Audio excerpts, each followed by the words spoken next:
Malaki ang naging pinsala ng bagyong Karina at Habagat. Pero hindi lang tao ang kinakailangan ilikas, kundi pati mga alagang hayop.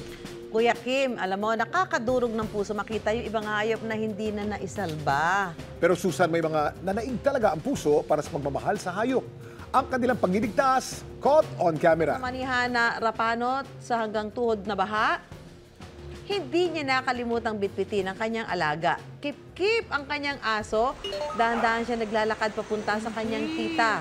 Ayun, yakap-yakap niya yung aso Diba? niya. Oo, yan, no? Yan ang good story. Yan, talagang mahal na mahal tayo ng mga alaga nating hayop. Unconditional love ang ibinibigay niya dyan. At Inuulit kung po makakapagsalita lang yan, eh, no? Kung talagang hindi kasya sa barge o doon sa rescuer, bigyan mo ng pagkakataon. Hayaan mo makalusong, makalangoy, makatakas. Especially ang aso, di ba? Meron naman talaga Magagaling lumangoy yan. Magagaling silang lumangoy. Mas magaling lumangoy sa tao yan.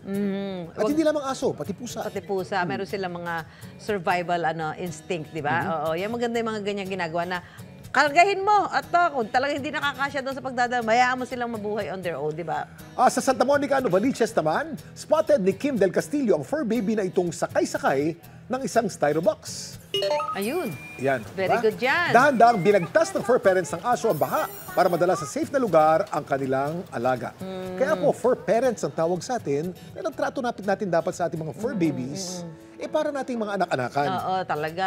Para member of the family yan eh.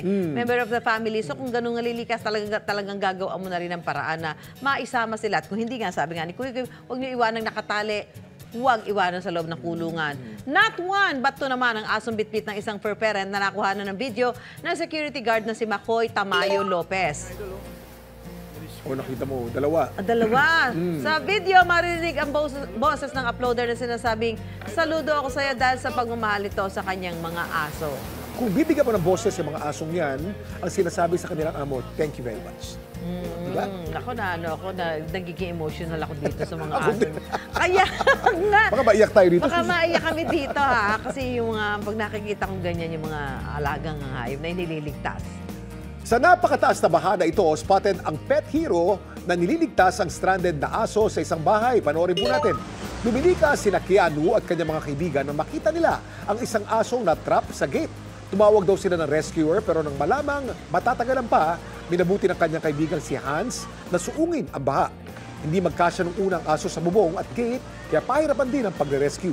Deserve ng pet hero na ito ang palakpakan mula sa kanyang mga kapitbahay. Yan, ako nakakatuwa. Yung mga ganyang ginagawa ninyong effort to save yung mga pets natin. Walang maiiwan ang ating mga alagang hayop. Deserve ding mailigtas sa ganitong panahon. Sa mga responsible pet owner dyan, di man yan caught on camera, saludo sa inyong labis na pagmamahal sa inyong mga alaga.